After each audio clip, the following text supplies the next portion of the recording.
All right, man. What's up, everybody? This is the triplet podcast, you know? Somebody gonna have to pick Troy, and someone gonna have I'll to be pick Troy. Michael Irvin and Emmett. So you Troy, right? I'll be Troy. I go with Troy. Troy? All right, you the playmaker, Law. I'll be Emmett. Oh, okay. You Emmett. Okay, you gonna keep everything consistent. I'm gonna You be Emmett. outlived us all, man. Hey, that little intro was like the slowest music I ever heard ever on one of my intros. Little That's the elevator whole, music that's for the whole everybody. music. It's that whole elevator music, man. Man, this is what we do here, Cowboy Nation, and everybody that's listening. There will be no final word for a couple of weeks. We just sitting back or what have you and refreshing. But y'all know, with me, there's a certain theme that I got going, and it's No days off. No days off. no days off, man. So I got my guy, J Tuck, and CFT, Mr. Raw, man. Any one of you guys want to say something before we get going? Yeah, what's going on, Cowboys Nation, man? I'm happy to be back. I've been on vacation. I've been outside the country for the past month, so happy to be back, get back to it. I got my brothers here with me. It's a perfect start, man, getting ready for this NFL season. What's going on, everybody in the chat? What's up, Dwayne? Yeah, Yeah. man. Look, appreciate you having me. You know what I'm saying? My Uh-huh. brother Jay Tuck, that's my tag team champion. You know what I'm saying? Okay. We be dominating on the channels every time we come out. But yeah, man, I appreciate you bringing me on. I know everybody, it's the dead time of the year, so they don't think it's nothing to talk about, but it's always something to talk about with the Cowboys. Always something, man. I'm telling people, man, all you got to do in the morning time when you wake up after you thank the good Lord or what have you, brush your teeth and wash your face, just go to Google and type in Dallas Cowboys news and just pick a topic. Right. It's all good. Just pick a topic.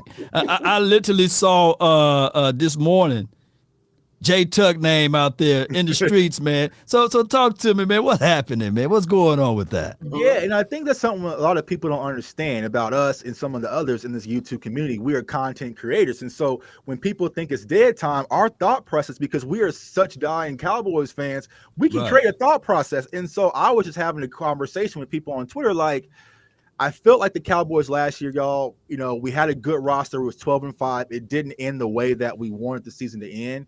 And I felt like my biggest frustration with this offense was that the Cowboys front office didn't build off of that.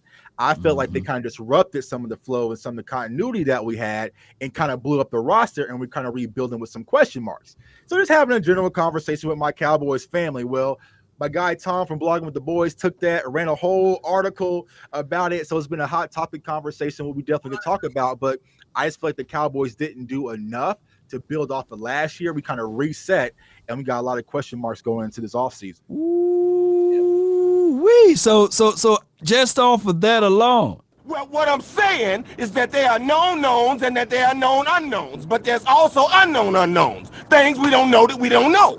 hey, that's something we don't know. So Right. we can beat on our chest all day and spit things out to the public about, man, Amari Cooper gone. And shout out to Boss Cowboy when he said this on his show a couple of weeks ago. He was like, shoot, low key that Amari Cooper's contract, it's looking sweet right about now. Real He's sweet. right on the money on it with that. What your people says, Mr. Rome? Yeah, man. Look. The way I don't know if y'all was tapped in with my video did yesterday. You know what I'm saying? That was just me. Basically, I get this all the time. I get that you overly optimistic.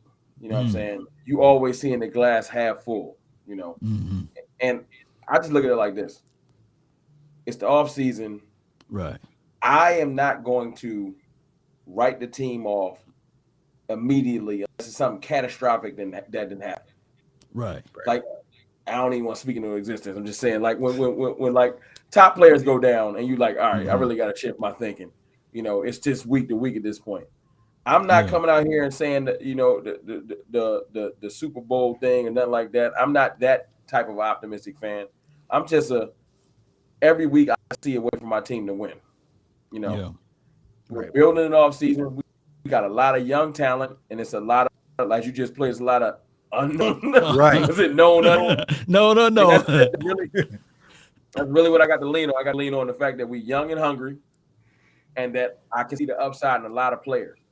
Mm-hmm. I can see if I was out here trying to say, you know what, Matt Walesko's about to turn into Tyron Smith. I can see it happening. You know, I'm not that. I'm not tripping. Okay. I'm just saying, you know what I'm saying? I can see how Neville Gallimore could turn into a legitimate D tackle if things go the way it's supposed to. I can see Osa taking that step because Osa flashed a bunch last year. I don't feel like I'm tripping when I say that, even though fans jump down my back about it. No. You know what I'm saying? I can see if Zeke stays healthy, how he could have even had an even better year last year. And I can point to something that was the line of demarcation. Like, that's when it went down. I can look at that season and say, when that calf injury hit, his play went off the rails. Yep. I'm not going to choose to ignore. Me and Tuck were talking about it earlier. Right. I'm not going to choose to ignore obvious things just to bolster my negative point. I.e., Dak Prescott should have been celebrated last year for coming off of a career-ending ankle injury, a shoulder injury in training camp, and he came out through for 37 touchdowns, 4,400 yards, and won 11 games. If you want to get another game, the Cooper Rush. My point is, if there was anybody else, I said it earlier, if it was Josh Allen, all you would have heard was, did you see how he came back off that injury? He a warrior. Right. They didn't bring up his injury all year. And it's just like one of those things, like if you got a negative mindset, you'll find every avenue to look at the team as negative. Right. I just choose to look at it in the other light because I remember, like, a lot of people have revisionist history last year.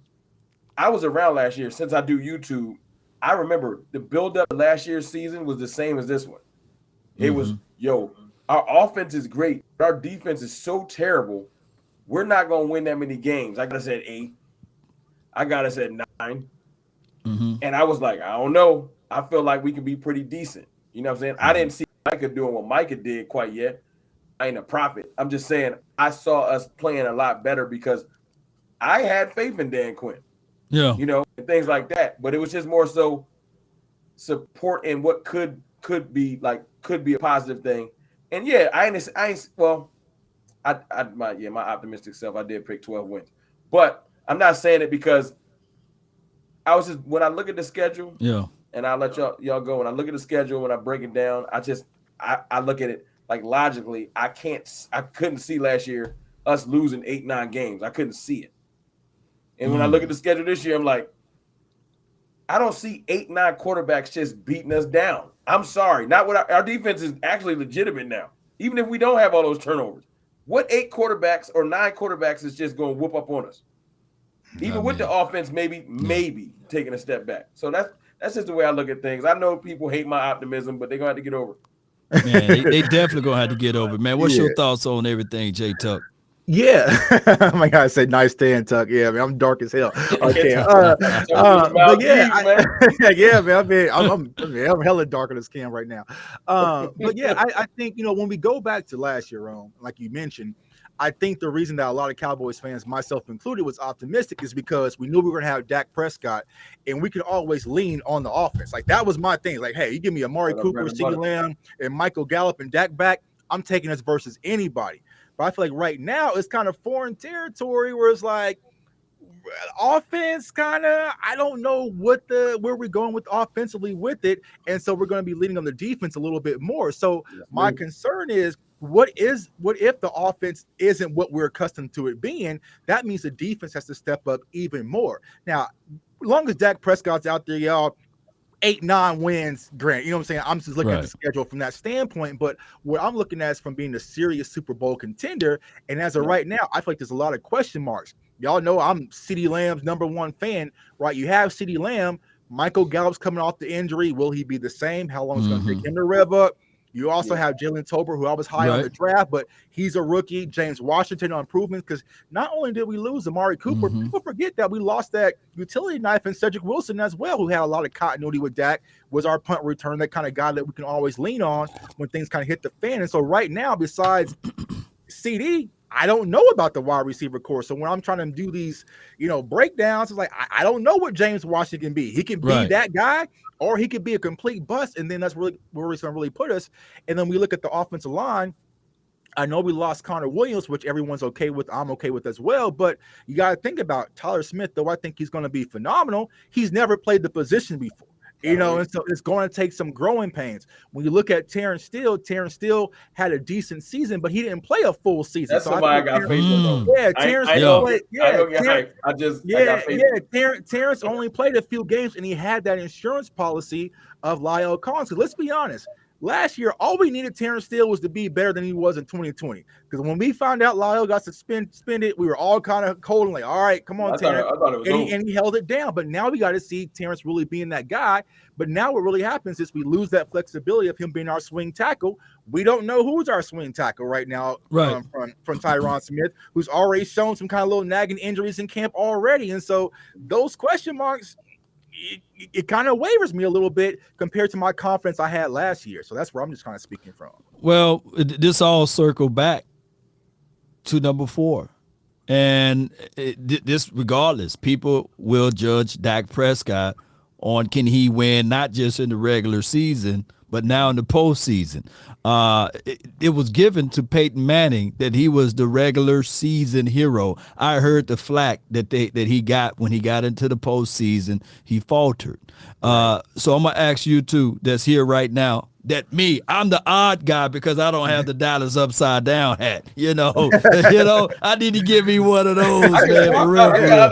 Yeah, man. Look. No. Y'all keep it. It looks good. It looks like we planned this. Like you put me in the middle with the band and you give you two those hats there. But this goes back to Rain Dakota Prescott. Mm-hmm. Do you guys see Dak Prescott as being the guy that can win us games in the postseason? And plus, I'm going to add this 2-part question here. Are there 9 other quarterbacks better than Dak Prescott to keep him up out of the top 10 or what have you? Is he a top 10 quarterback? That's yes to the first, and there's no to the second one. There's not 9 quarterbacks better than him. Right. And yes, he can win in the postseason. I've seen him perform excellent in the playoffs. Period. Mm-hmm. Right. Yeah, he had. To my count, he's had one horrible playoff game, and we just saw it. I know it's what is it? Recency bias. Right. Mm-hmm. But I watched him perform versus the Packers. I watched him win us the game versus Seattle, and I watched him perform versus the Rams. Everybody forget that. But it's kind of hard to beat a team when they run for 200-something rushing yards. Right. It's just hard. It's hard. I watched him about that game. And he was firing. I mean, it's gonna make me sad because one of them, Mark Cooper. But I try to open up wounds. I'm just saying, I watch Dak when he's given any type of an asset, he takes advantage. Mm-hmm. Now, a young Dak was struggling with Hearns, but when you give him a little bit of an asset, like Randall Cobb or something like that, I've watched him take advantage.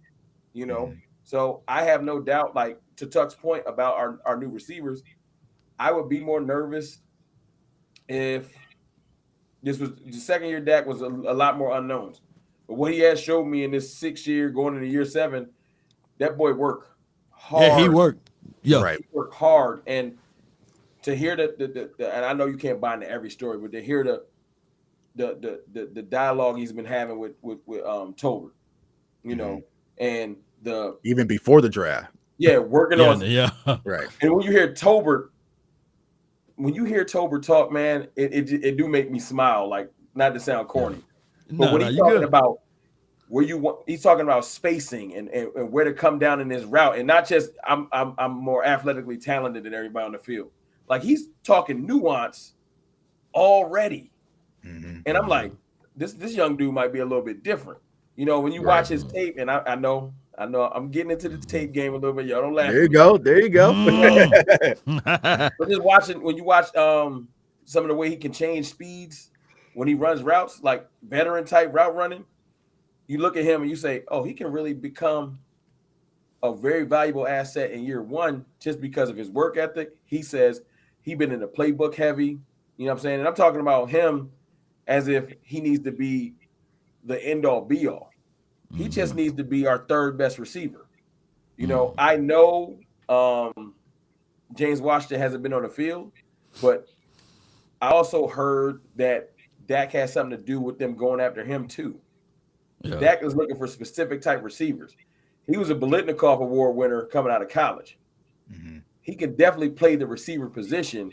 It's just when you're playing on the latter years of Ben Roethlisberger and you're playing with receivers, when you're an okay quarterback, you find your favorite receiver and you lock onto him. Unfortunately, Mason Rudolph and they didn't have that connection with Washington, and I feel like his valuableness with that team kind of slipped. Yeah.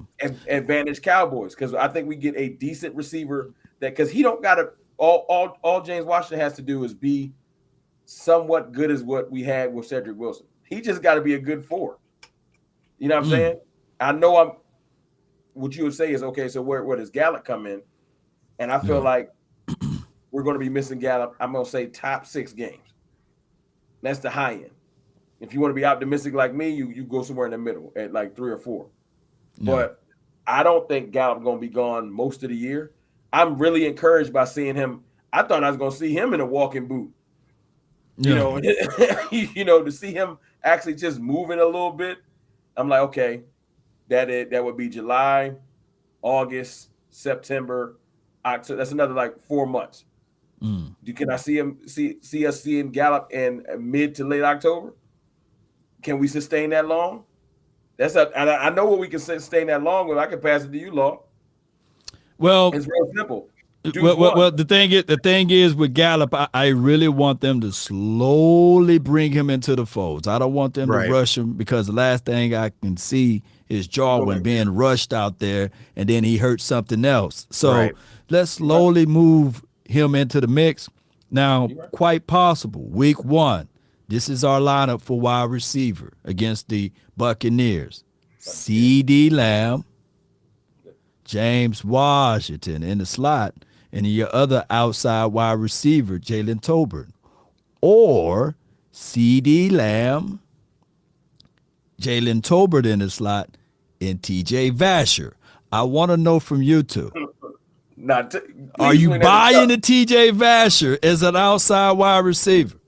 I'm gonna throw that lob to Tuck. Go ahead, go catch it, Tuck. Yeah, man. I've been thinking that since last year. You kind of put me in a situation where I'm talking Come about. on, Troy Aikman. You picked Troy Aikman. Come on. Talking about both my children, man, because Jalen Tolbert was somebody.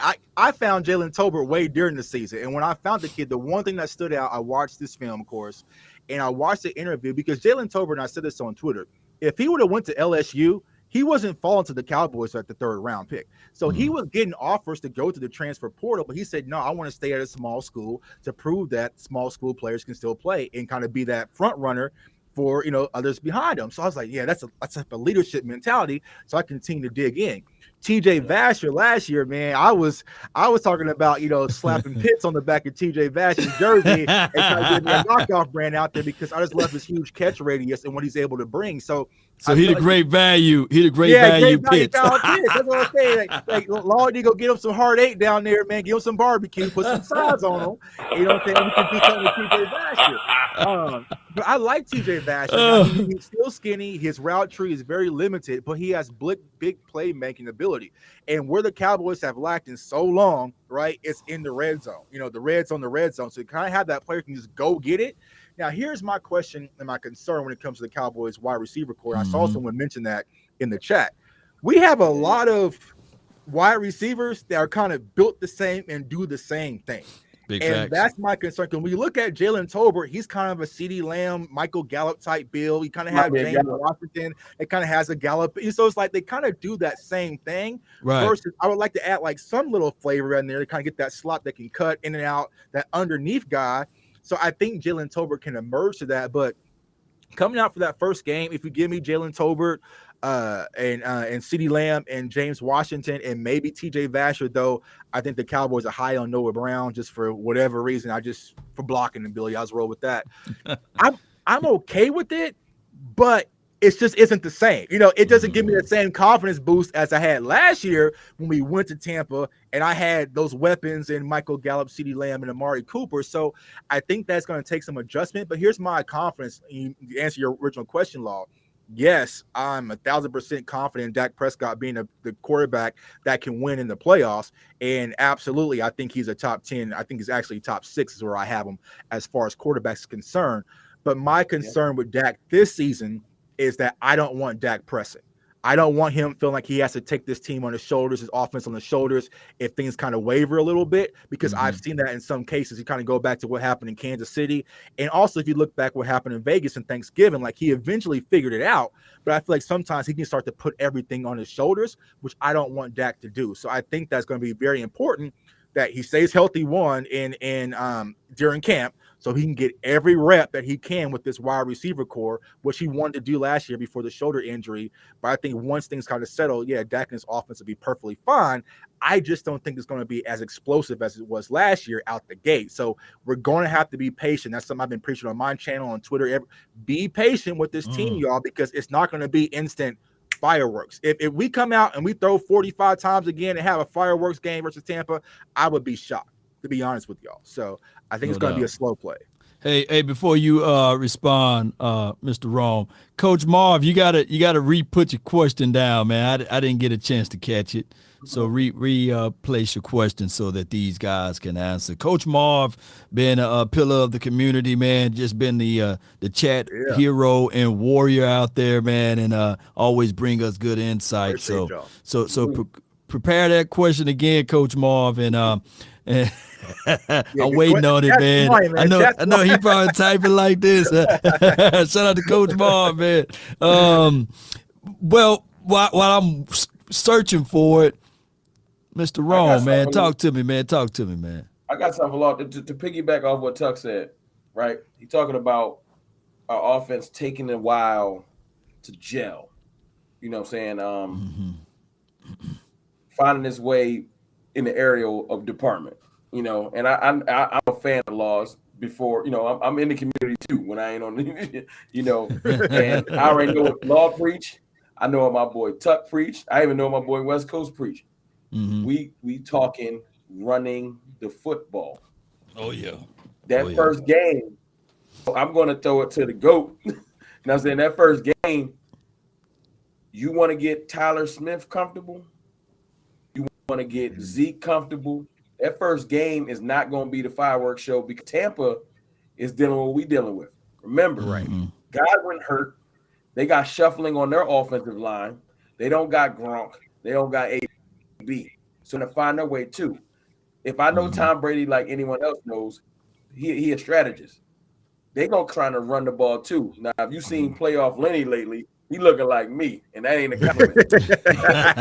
Looking a little heavy. You know what I'm saying? I seen Leonard Fournette. He ain't looking like Zeke. I know everybody want to hate on Zeke, but because he's working out, when we used to hate on Zeke because he wasn't, and now we hating on him because he is, but that's another story for another day.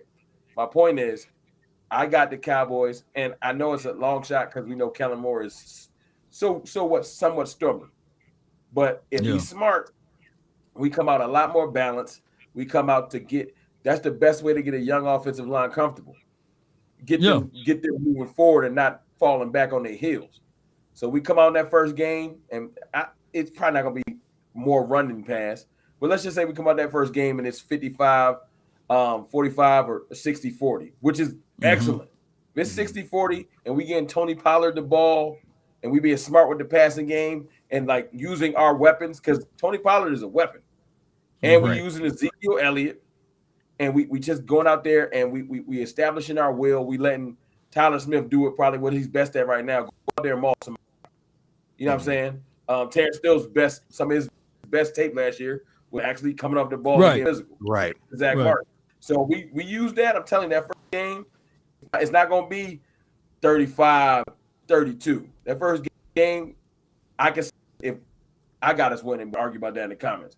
I can see the game being 20-17, kind of like that Rams game from 2 years ago. I can see it be a low-score game and being smart about your passing game, and then we'll let the chips fall where they may. But I don't think it's going to be no fireworks show on either side because AB and Gronk ain't walking through that door. But here's what I'll say about that. we'll know everything we need to know about the season that first game. Because like I said, I was there in Tampa last year. If we hand the ball off to Zeke that first drive, he gets stopped for 1 yard. We do it again, 2-yard gain, and then we go 3 and out. Kellen Moore going to abandon that run. Yeah. And here we go. You know what I'm saying? So that's where like it really comes down to the scheme and the focus of this offense, like to commit to the run game. And I agree with you, Ron. Like you have a young guard or tackle, whatever you want to call him, and Tyler Smith. Keep him going forward. Let him get into a rhythm. You not want a rookie guard dropping back 45 plus time in pass pro, because that's going to be free lunch, because they're going to send the house, because they're going to make the Cowboys prove they can beat them with someone else besides CeeDee Lamb initially. So yeah, run the ball. No, up to Doug's point, I want to ask you: do you think, because running game, it seems like we game is an afterthought. We have great running backs, we have good offensive line, and they just like, well, just run the ball, figure it out. Do you think that Kellen Moore may have went to the drawing board and drawn up some actual good run schemes, and not just because it seems like the passing game is schemed out, then the run game be like, hey man, run behind that. But here's the thing: you got to be stubborn. You got to have that mentality to say, man, I got 2 yards. Let me do it seemed like again. we did last year for like 10 minutes. I swear, earlier in the season, I was like, week two they did it. Week 2, yeah, you right on the money. Week 2, because we gave them so much heat. Right. We gave them so much heat because we were averaging 6.5 yards per carry on the edge against the Buccaneers. And what we did was we played into their hand.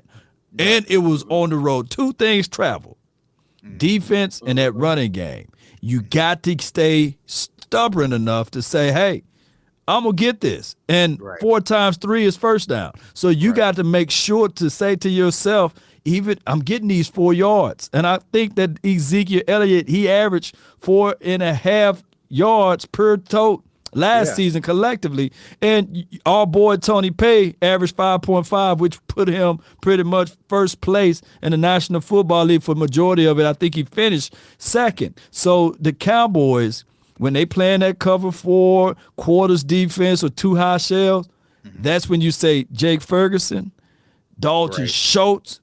Hey, this is going to be a football game. You gonna get stuck. Don't say 12. Hey, I already know. Look, Tuck, you play linebacker, right? Yeah. At some point, when you say they passing all day, if y'all you can say, well, shoot, coach, you can. I ain't saying that you asked to be out of the game, but you like, well, shoot, it's light body, you know. I don't like banging with a tackle and banging with a tight end, chipping off, and it's just too much, you know. So I like the cute stuff, you know. Especially with 12, you know, you sitting there like, come on, man. But before we look, I agree. Run the ball. 12 formation gonna be critical. It's chess. You run the ball. You come out. You not only establish stuff, run game. You establish your line. You also keep your defense fresh. Yeah. Because the first 6 weeks, like I said, let's just say hypothetically, that's Gallup's time. Before we feel like we can start opening up the passing game. You know, when they're trying to bracket CD and force it, and you got to go somewhere else with it, Dak. What's the best way to open up the passing game? You got to come on down to this box because we're going to run you over. He'll run you over. Man, I don't know why this should be feel like if McCarthy know this year might be it no matter what. So I would be like, look, Kellen, I'm gonna let you rock, but if you act stupid, I'm gonna start calling. What he got to lose? He gonna get fired anyway. Yeah, and that's my concern in part is I just don't. When you ask about creativity in the run game, I just don't think that's in Mike McCarthy's DNA. But also, I don't think it's in Kellen Moore's DNA. So it's just like, you know, because like the thought process with me, like I said, I told my viewers, I am not making another video about how to use Tony Pollard and Zeke at the same time on the field. We made too many videos. Just use the 2 from last year, right? But I just feel like they just need to be more creative, and they can actually have Tony Pollard and Zeke in the backfield at the same time, because technically in 11 formation, you can use Tony Pollard as a wide receiver, or you can put him in motion. So there's so many ways you can get creative with the both of them out there and create a dual threat. And I've always said I like to see Tony Pollard's kind of your opener and Zeke be your closer, your wild thing. That fourth quarter, we should all play wild thing at the stadium. Here comes Zeke out. Close the game. Wait a minute. You saying Zeke the closer? Zeke's the closer. Yeah. And now, do you think now we know? Look, I love my guy Zeke, man. I hear him. You think he's willing to do that? Basically, Yeah, I mean, he gonna get some reps throughout the game, but I mean, like when it's really fourth quarter time and we up, like that's when we really run the ball. Cause that's where when Zeke gets in. Wait a minute, did he do that with Carlos Hyde? I thought you watched Ohio State, huh? I'm trying to remember, trying to think back. Crazy, they've been in the league 7 years. Yeah, You you might be onto something. Zeke might do that. They spelled a little bit, but that's Zeke's strongest point. When the defense is rolling down, you hit him on the edges, you hit him, and in the screen game with Tony Pollard, and here you are up in the third, late fourth. You just run that rock with Zeke right behind Tyler Smith and Ty Smith with them big horses, and get up out there with a victory. Like that's just it's not going to be cute. It might not be a 40 burger. It's a lot of pride, though, man. It's a pride because you saying basically he's a backup. Not a backup. But you know how that you know how football is. Whoever opened up the snaps. You can be a backup, you know what I'm saying? But he's still getting starting money. So how about this? I'm sure he's gonna be cool with it. But it's like, I think that they have to start using both of them because it's just the way that I think the Cowboys are structured. You have to utilize Tony Pollard. You got to give him more touches, whether it's going to be runs, screens, play a wide receiver. You got to have the ball in that player's caliber's hand, but you also can't, fully neglect Zeke. So I feel there's a way you can use both of them. Yeah, like I said, Kellen Moore at me. What's the magic number, fellas? It's 25 for me, and I don't care how they slice it. Just it could be 5 totes, but you got to get to 5 totes for 120 for the other. It's 25. That's the magical number. How many offensive plays we gonna run? 70? 60, 65 probably, give or take. 60. So Dak throw for 32, 33, because I'm cool with that number. He's gonna be right over 30, right? You give Zeke 16 carries, and you got to get you give Zeke 16 to 17 carries, right? Carries. Tony Pollard got to get 10 touches a game. Right. Touches. Just no matter how you just touch screen, it. Screen. If it's 7 carries, because he'll make 7 carries count, and you got to give him three passes at least. That helped Dak out. You talking about a shifty slot? Hey, one thing I can tell you, what I don't want Dak to do is throw that ball anywhere between 28, 30, 40 times. I don't want to see him do that. Yeah, and no knock at him. Yeah, and that's the thing. I feel like the Cowboys just need to find an identity. Like that's my biggest frustration from last year. If you want to be this high-powered, high-octane passing team, well then load the clip and go all in on your passing game. But it's like they want to be a passing team, but then sometimes they kind of, and like when things really waver, that's what San Francisco was able to do. When things kind of hit the fan, they know their identity. All right, we're gonna get back to this run game. We're gonna get the ball in Deebo Samuel's hand, and we're gonna get back to who we are. I don't know who the Cowboys' identity is offensively. I don't know. Like, do y'all know? Look at all the offenses the legitimately good passing offenses. They have good running games. It's not that they're running with the identity of running like Titans. It's just like Patrick Mahomes. When he got off kilter last year a little bit, they started running the ball. Now it's a hodgepodge of running backs usually, but it don't matter. Look at Aaron Rodgers and them. Aaron Rodgers gets a whole bunch of credit, but Dylan and the other dude, forgot his name, Jones, they be toting that rock in Green Bay. They just don't highlight it because they're gonna put Aaron Rodgers in the front of everything. Even the Rams. Yeah. Look, Sean McVay ain't gonna do nothing. He gonna run that football. That's why when Cam Akers came back, you know what I'm saying? But everybody talk about Matthew Stafford, but on the low, at the end of the game, you be like, the Rams ran for 110. Yeah, they running the ball. They ran it. It's really running the football. I would look back at Pat Mahomes' first Super Bowl. It was the running back, Williams, that did everything. And then the very next year, what they do, they drafted another running back from LSU. Yeah. So it's always a football game of running the rock. But the illusion is, hey, I'm passing. Joe Mixon was no one to sneeze at last year. By the way, you're right. Beast. Yeah. Balance is the key. That's what somebody said over here. Balance. That's right. I don't want to see. I want Dak to have his moments because I got faith in him.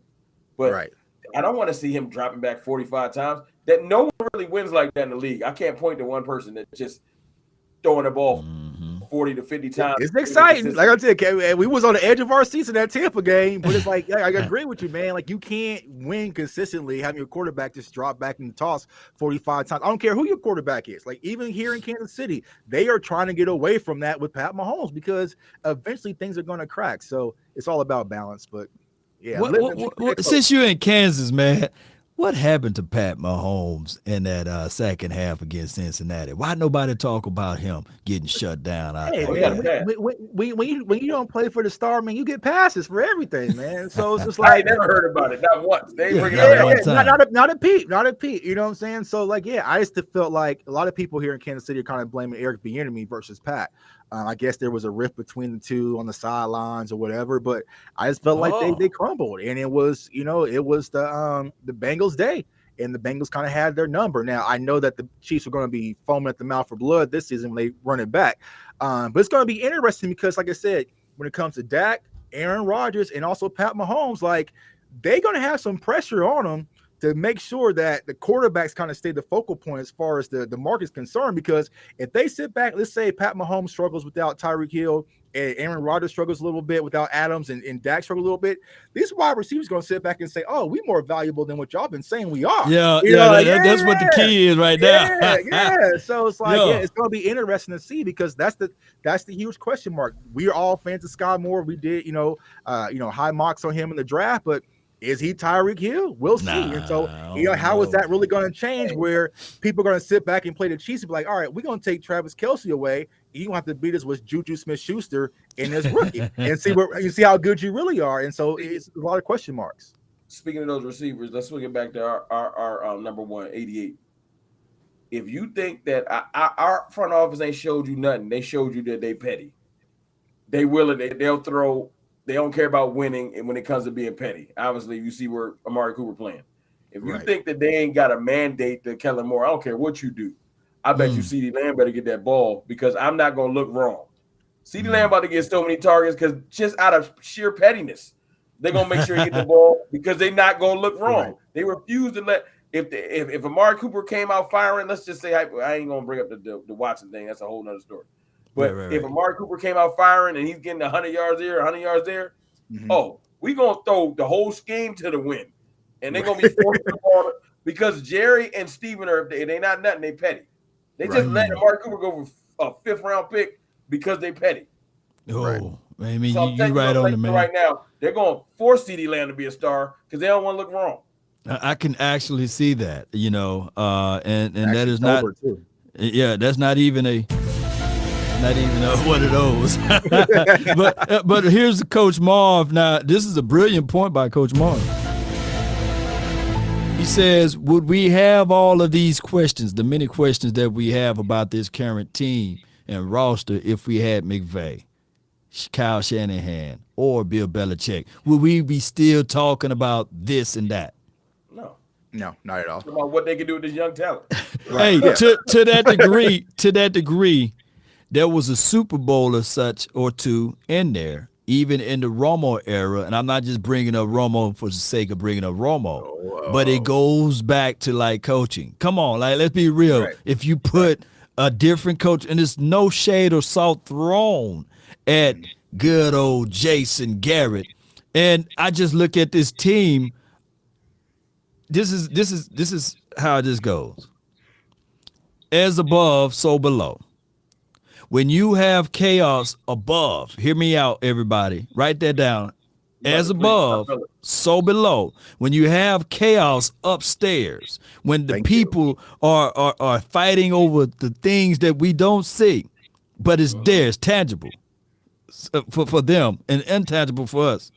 It trickles down and it permeates through the locker room because I'm quite sure that Kellen Moore wasn't really for Mike McCarthy. None of the guys in the past speak for each other. So now, as above, so below. And I said that on Twitter. Like, Cowboys fans will spend so much time focusing on Dak versus Romo, the players, but not realizing the system that's been around both of them in the front office. If you take Tony Romo, like I said, send him with Sean Payton to the Saints, his win trajectory, his career is completely different than what it is here in Dallas. Like, you even look at Mike McCarthy, and like, me and Mike, we've gone back and forth, you know what I'm saying? But I feel like from the standpoint, like, the things that you hear him say, right? Dan Quinn, he had to have a conversation, say, hey, man, if you want me to leave, then I'll leave and make things easier for you. Like, what coach should have to have that conversation with a coach on his staff that he brought in that, hey, you might have to leave for the sake of my job? Can you say that again? Because, God, dog, boy, you bring it up. Say that one more time, man. Like, They put you on the big screen. What coach should have to go through a situation where a coach that he brought in to fix this defense, now he's competing back and forth, where that coach is feeling like he has to take another job just for the sake of you to be able to do your job? And so, I feel like it's a give and a curse when it comes to Mike McCarthy, because my biggest knock with Mike McCarthy, y'all, is like, all right, Mike McCarthy is known as an offensive coordinator guy. He's a quarterback guru. Well, if you're not working close with Dak Prescott, right, and you're not hands on the offense, just like on Office Space, what is it that you say you do? If you want to say, okay, I'm the motivator of men, well, the team said they was nervous before the playoff game. So you failed there. So it's like, all right, Mike McCarthy, I really need to see this season, where does your value really come into play? Because I need to ask you this, because I'm going to tell you right now, man. At first, I didn't want Big Mike, right? Yeah. But I said, man, a couple of weeks ago, and some people still ragging me for it, I said, I'm feeling Mike now, man. That's my dude now, man. Especially back-to-back seasons, getting fined or what have you. Got to fine $100,000 for being too physical. Look, I'm Team Mike right now, man. So what's your thoughts? You froggy on Mike? Man, so I wanted Mike. I sent the tweet out like, hey, Mike McCarthy be a great hire. First season in 2020. What? Yeah. I feel like he would, because out of the names out there, people were talking about Urban Meyer, you know what I'm saying, and Lincoln Riley. I was like, nah, I would take Mike McCarthy over those two. But the initial reaction, the clock management, the going for it on fourth downs in bad situations, I just wasn't for it. But then it kind of grew on me. Okay, well, that's our expectations. We're going to be a lot aggressive. This past season, I realized, all right, he's not as bad as some people may say, because like you said, he's dealing with so many different factors. Right. Like I said, when it comes to Mike McCarthy, I feel like he would be the best coach for the Dallas Cowboys if those guys upstairs was not in the way. Because I feel like he wants to change the culture. He wants it to be more tough. He wants it to be more close to the chest, more blue collar. But nah, it's like if right now you guys have a job and your boss says, you know what, I'm gonna sit on your phone calls, you can't say no. It's the same thing with Mike McCarthy. When they say, you know what, we're gonna sit on your press conference, he can't say no. So he's sitting up there like a bump on a log while Steven and Jerry get this whole circus and show the draft board and all this stuff, but he really ain't for. So it's kind of hard to really judge Mike McCarthy in this circus situation. So I feel like ultimately he's a good coach, but he might not be the coach for Dallas. Law. You got to play the conspiracy music again. But you finna open up over here, man. Listen. Tuck was preaching, because you talked about Garrett. I ain't gonna go back past Garrett. Okay. Garrett and Mike might have been able to do more if it wasn't for, like you said, so above, so below. How'd you say it? Yeah, as above, so below. I'm telling you, if they could just do their job, right, we might see different results. It's sad, because I know Mike tired of people saying you incompetent. And he like, I can't really do nothing. Right. You're talking about a coach that has to somehow win without using your full assets as a football team. Right. Hey, go ahead and produce, but you don't even get free agents. What'd you say? Right. As above, so below. Yeah, it's like he got two. We got two to play with. 2 free agents this all season. Yeah, set this man up for failure, man. We got 2 in the possible, because we might still be doing. Hey, like you said, Jay Tucker, you reminded me, man. I didn't even know, man. I forgot all about it. Hey, man, if you want me to leave, you know what? I would leave. Yeah, I know what's going on. He had to hear something that was going on, a conversation in passing, and he like, oh, Oh, that's how the front office. You know what, Mike? If you want me to leave, man, dog, you know what? I go take this job elsewhere because they knocking at the door. You want me to go? Right. Jay Tuck, you want me to go, man? Right. Our new defensive coordinator has came in, saved our defense, and that all the defensive players love. He might have to leave just for the sake of saving the head coach. You know what I'm saying? But I brought Rome, you want me to go, man? You want me to go? Because I can leave so you can continue to elevate because low key, I heard what he said. He want me to be in charge, man. And I know that make you feel some kind of way. You want me to go? No. You want me to go, man? After he's went 12-5, after he's went 12-5 and won the division with the first year under your quarterback, hey man, they cutting off their nose despite their face. Because why would Quinn really want this job if he getting to watch the sausage get made? Pause. Right. And why would Sean Payton wants, as much as he cool with the Joneses, you know, he like, because look, Mike McCarthy said him and Sean Payton got a relationship. Yeah. Right. You think Mike, hey man, if you get that good TV money, you don't want none of this. Like, don't even come over here. Right. You know what I'm saying? It's kind of sad because it's like like I said, I brought the free agency thing. It's like going into the game. You know, we was talking about running the ball. Hey, all you can do is run the ball today. What if we need to pass? No, we do not pass. Like our organization refuses to do certain things to win because we got a stubborn front office that puts their. Remember we had that text conversation about the musical chairs we did in the Raiders game? Was it the Raiders game? Yeah, there with the offensive line. You think that was coming from the coaches? Right. That wasn't filming them. And here, I'll put a situation out there, right? So let's say, for instance, Mike McCarthy said, you know what, we want to move on from Tristan Hill. And the front office and Stephen Jones comes down and says, nah, bro, we want that comp pick. Who wins that conversation? All day. You know, and so that's the problem. You know, like everyone wants Sean Payton. Home. Right, yeah. Go home. We'll send you home before we give up that comp pick, bro. So that's the thing. Is like Mike can't fully cook with the front office, and like people want Sean Payton. Like we saw what Sean Payton did to the Saints cap before he did. You know my God! He wants to spend money, blow money, and whatever. Will he be able to have that freedom in Dallas? I don't think he will. So why would he want this job? Go all in. I see to Tuck's point. We can't just have him for 2-3 years, right? And if it don't work out, we can just look forward to that top pick. Right. Only time we get a top pick is somebody got to break their leg in half. Like, oh God, here we go. That's it. You know what I'm saying? Tony got hurt. We got lucky with Zeke and stuff like that. If somebody don't get hurt, we don't get top picks. Other than that, it's just we cool with even kill. Let me ask you this, Law, and everybody in the chat. Do you think the Cowboys made moves this offseason that they're going all in on winning the Super Bowl? Oh my God! You want to go first, Rome, or let the chat go? Or what you want? You want everybody in the chat? Let me know because people say Tuck tripping. You know what I'm saying? Not to win the division, not to maybe get a cool little divisional, to win the Super Bowl. Do you think that was the mentality the Cowboys went in this offseason? I got two ways for it. Since I'm gonna be bipartisan with this, I'm two ways. It's just luck. They living off luck. I know football is a big game. It's luck or hope, one or the other. That's it. We got a lot of potential, and they're just hoping that we luck it to. Oh, this is really team. But to your point, no, they not.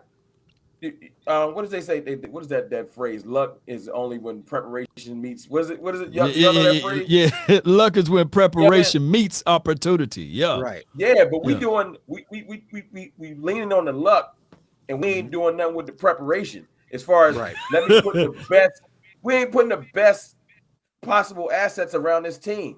Like we know that Anthony Barr will make this team better. I ain't even saying he's the best linebacker, but we know that small stuff like that, or bringing in a veteran D tackle or a legitimate swing tackle.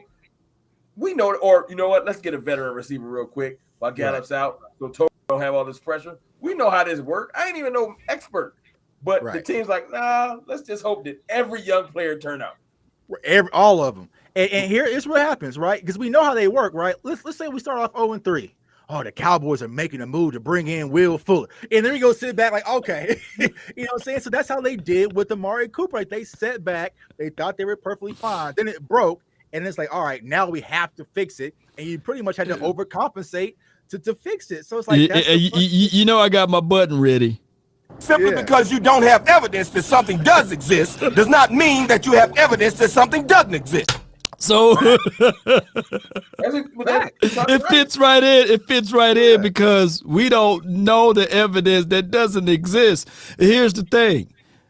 We were 12-5 last year, not 5-12. So 9 times out of 10, when you have a good record, you don't have to replenish as much. Now, before y'all pull out the butter knives to shank me, hear me out. Put the knife down now. Put it down. You know, here's the thing. The Dallas Cowboys live in this realm of what you just said, J Tuck. When it's crash and burn time, then they'll try to figure out ways to put out the fire. Then they would say, okay, let's go get an Amari Cooper. Oh, we doing all that we can. If this team look at this situation and say to themselves they were 1 or 2 players away, they should have went with it. But what they did simply is they really believe in their philosophy, and they looked at it that they were 12-5, and they looking at us as idiots and saying, man, we truly believe in the draft. We got the best run blocking guard. Now he's going to be switched to guard out of Tyler Smith, right? Nobody blocked better than him in this particular draft, right? He had the highest grade. Oh, excuse me. They went and got the guy with the second most sacks in the college league or what have you, or collegiate league or what have you, and his name is Sam Williams. They truly believe in Sam Williams, and it won't be hard for them to sell that, just like they sold Jalen Tolbert on us. So those 3 elements right there, they really high on it, and they got to wait. They got to wait until training camp hit, and if those guys don't pan out, then they will pick up the phone and start calling one of these guys. Look, that's my thing, though. Why you can't do both? Right. They don't do that. They don't operate out there. Oh, yeet, with little faith. What Morpheus said? What Morpheus is that? It really air you breathing? Yeah, man. I can have faith in all the rookies and be like, this your new teammate, Anthony. And this, right? You can have faith in, you can have supreme faith in Tolbert and be like, hey, Fuller's our deep threat. We need a little bit of that around here. And that's fine, Tolbert. You don't have to come out and think you got to go for a G. You can matriculate. You're young. It's fine. Nah, Dallas is like, and it's not that I don't have faith in Tolbert, but there's a lot of pressure bust pipes. And y'all, you don't want everybody in the locker room like, hey, man, this whole team gotta work. Right. Yeah. And I said this last year, man. I felt like last year was one of the worst things that could happen to the Dallas Cowboys because it worked.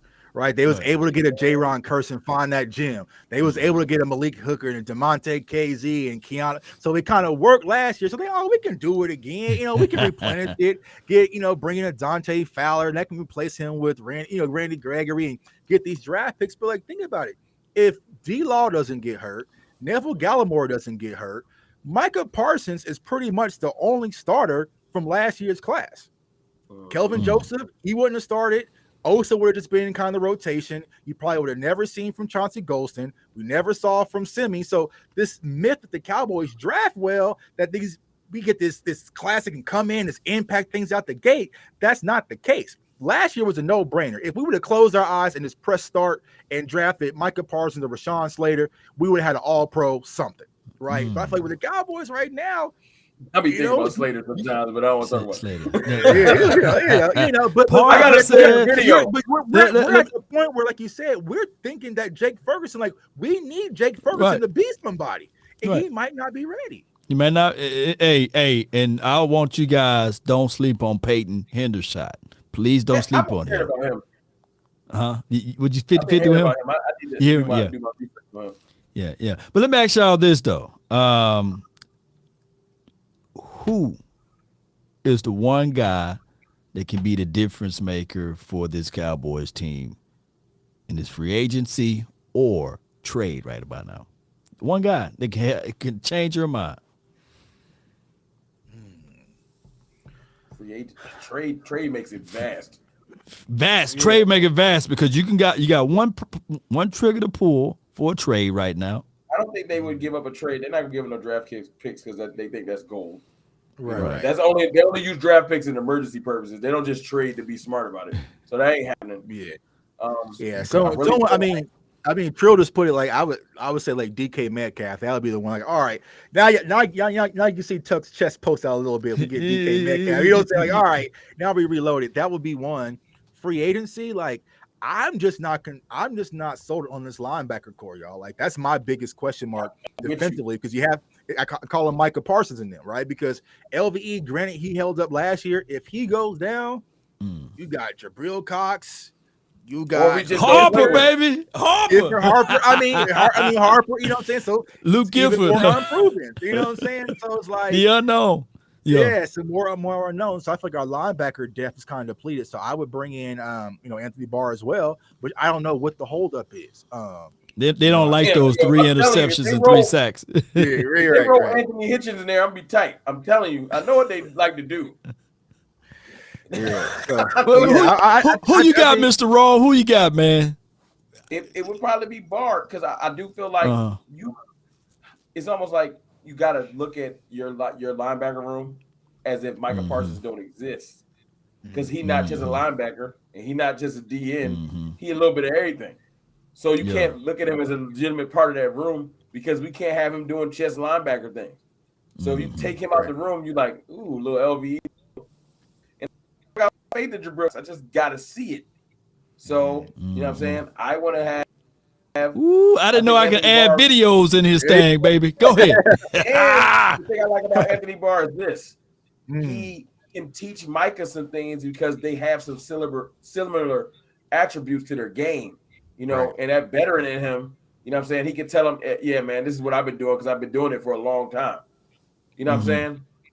Playing because he has some pass rush ability too.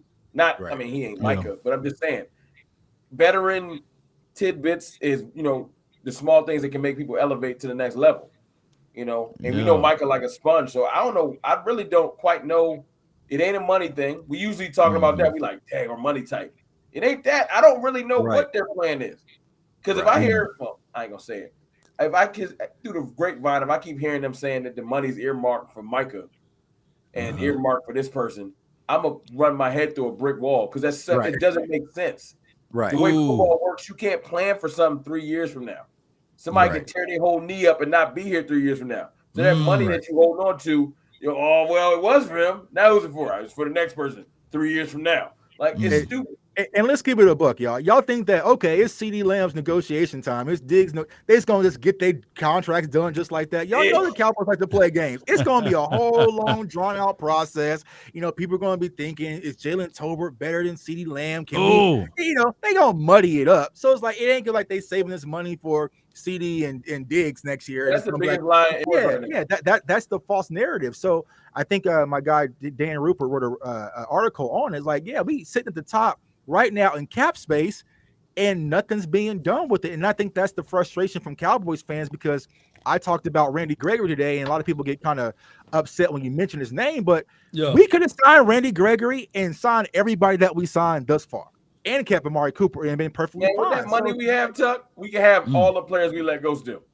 Wow, you ain't lying. Like and that's the frustration part. Now think about it. Okay, now Jalen Tolbert's really just replacing, you know, Cedric Wilson, but next year he's going to be the third guy or the fourth. You know what I'm saying? That can kind of emerge. But now we need these rookies, just like my guy Skeptical Fan just says. We need the rookies to step up big. You know what I'm saying? So, you know.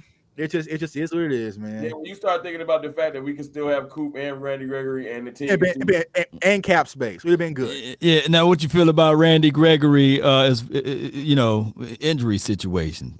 Yeah, I found out about that on happenstance. I didn't know he was hurt. But I just found out about it today. Yeah. But I mean, I ain't never been one. I ain't that type of dude.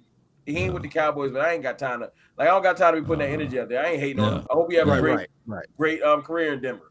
It ain't my problem. Unless if he was with a rival in our division, then I'd be like, nah, I hope he's trash. But you in Denver. So unless we play in Denver, I ain't here to hate on Randy Gregory.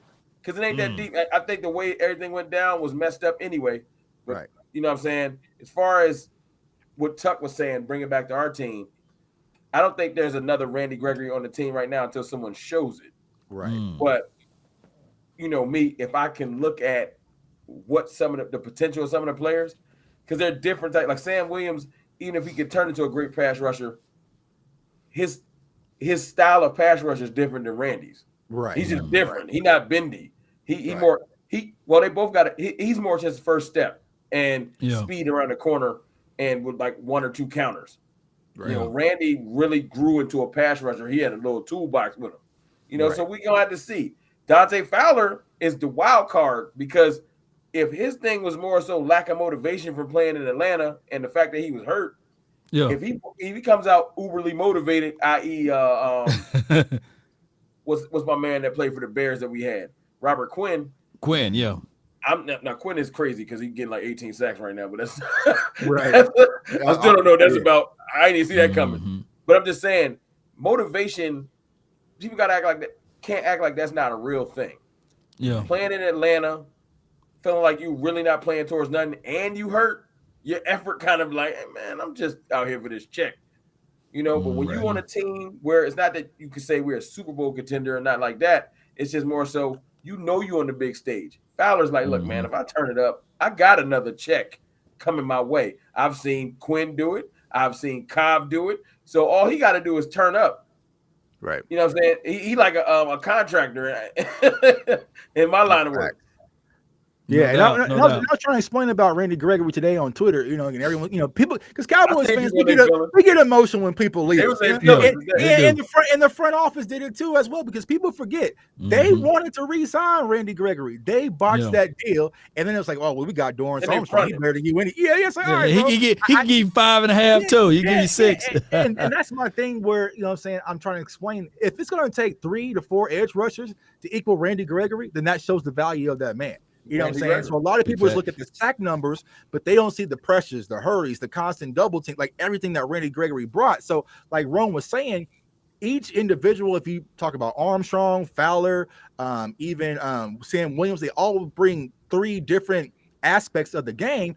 But see, I'm not a fan of rotation because it allows them to kind of get out of a rhythm.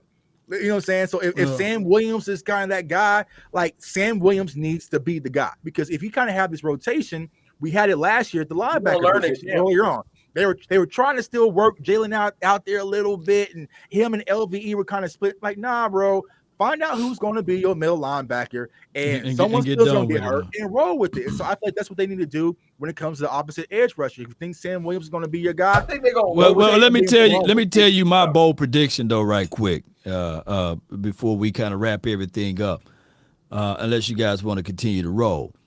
My bold prediction is that Sam is going to get 12 sacks. Out the gate.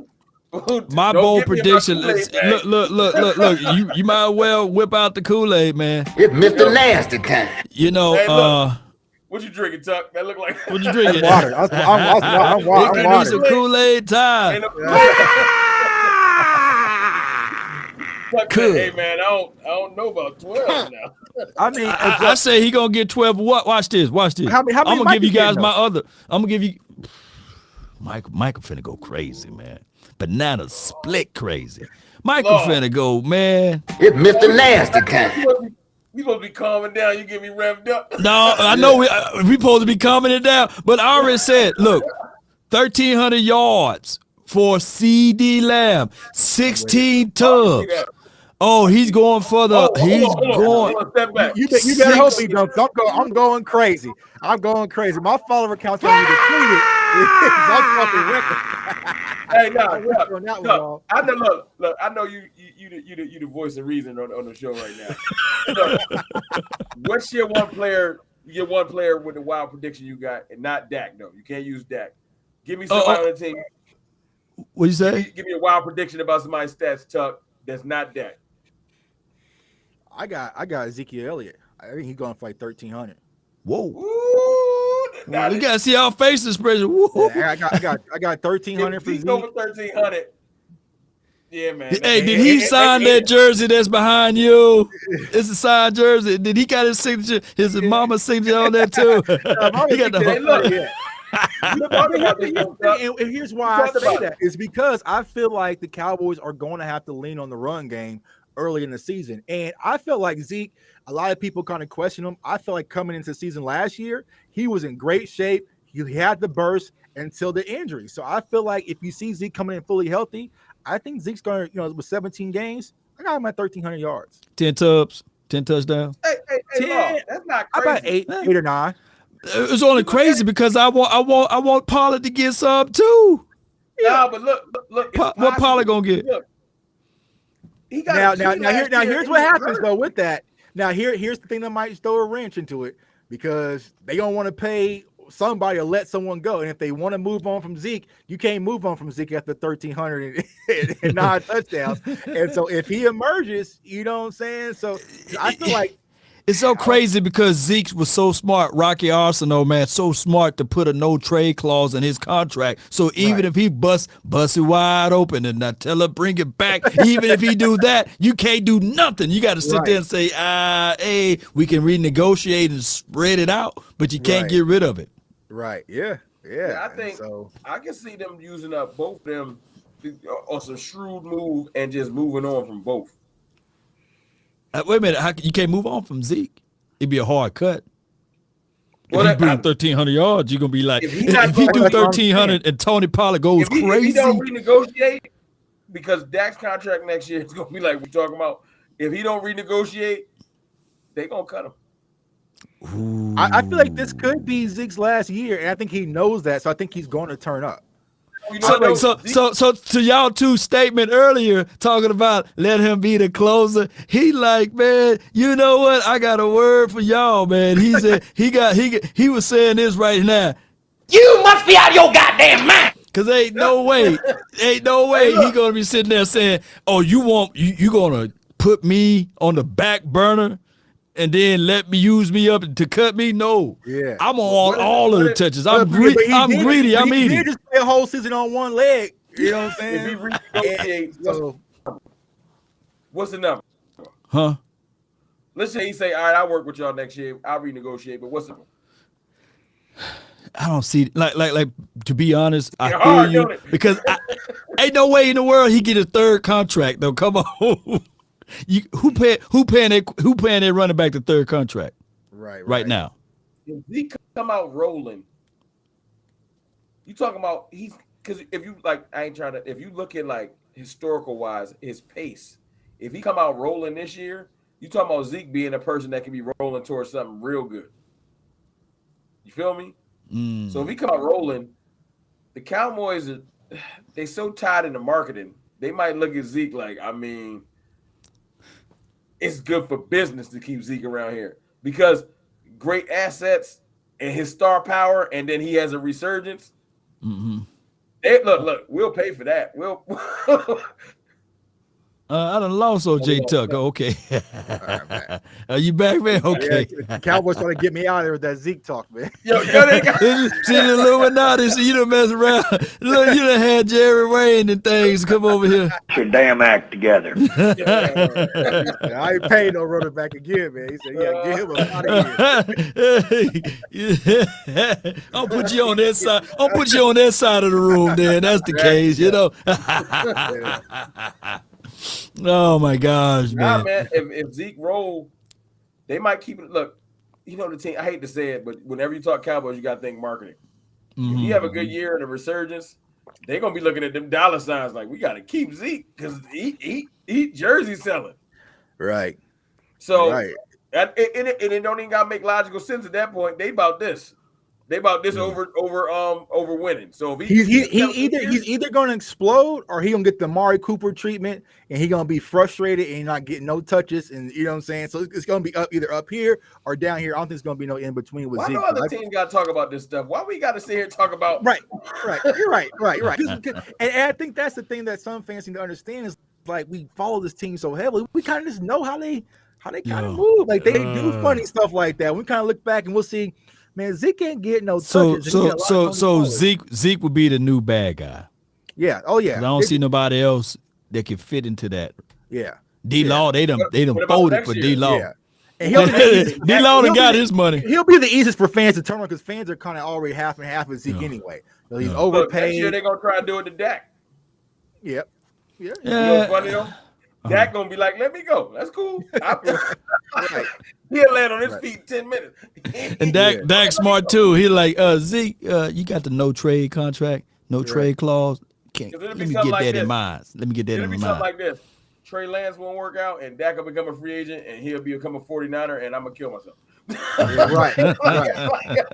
Because I know it would work, and I'd be like, ooh. Yeah, or Zeke mess around, go to the Chargers or something. Everybody gonna go to where it's gonna work, and then Steven Jones gonna be talking about, well, we got our draft picks, and I'm gonna lose my mind. Man, this was a blast of an episode, man. We're gonna try to look. You guys available next week around the same time? Let's do it.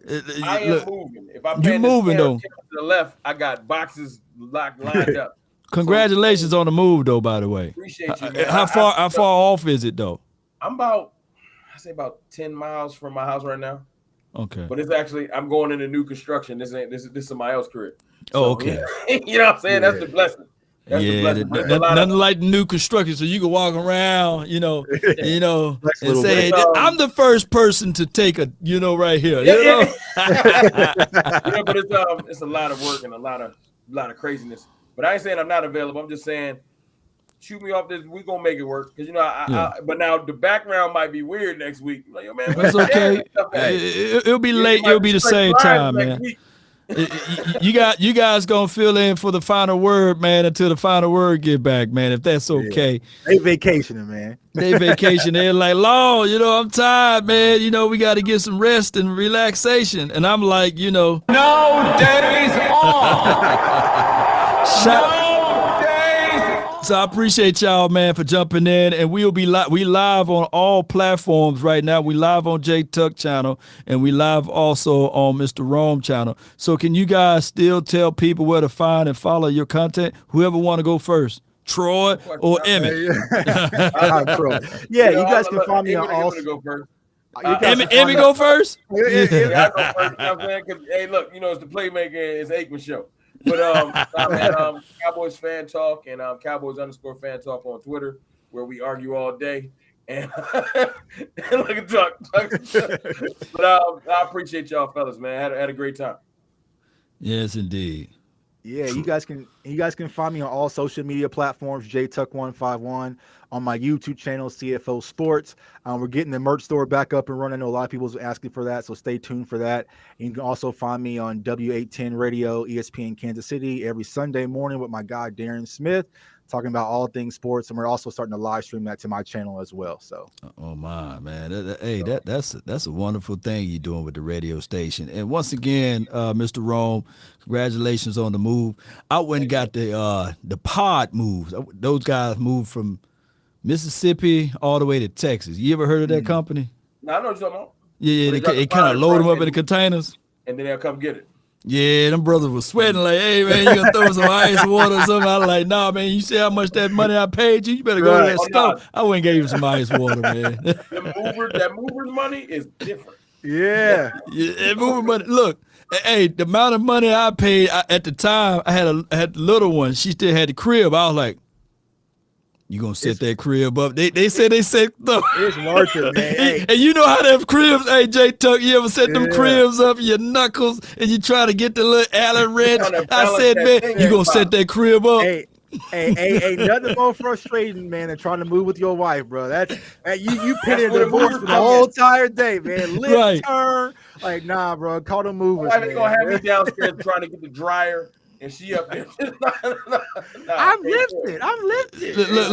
Look. Anybody can lift the dryer. It's that washer, man. That washing machine. You that little leg. And them stairs. Nah, man. Nah, get them moving. Because when you move it yourself, it never get back in the same. It's a big scratch down the left side of your dresser, like trying to do it yourself. So nah, I'm gonna have somebody come up in here and get this stuff. Yeah. Make sure they tape them drawers up too, man. Your drawers, tape them up. You gotta put some tape around that thing and wrap it around. But hey, y'all, it was a blast. I appreciate those who subscribe. I thank those who donated. Shout out to Coach Mar for the $5 holla. Yeah, appreciate you.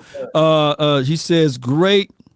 He said, remember, fellas, how great is Zeke in a run-first offense, hurt leg, and still one of 6 backs. Because he was top 7 in the National Football League last year. Right. Hey, man, he'll do gorilla crazy numbers over there in 49ers land, by the way. Whoa.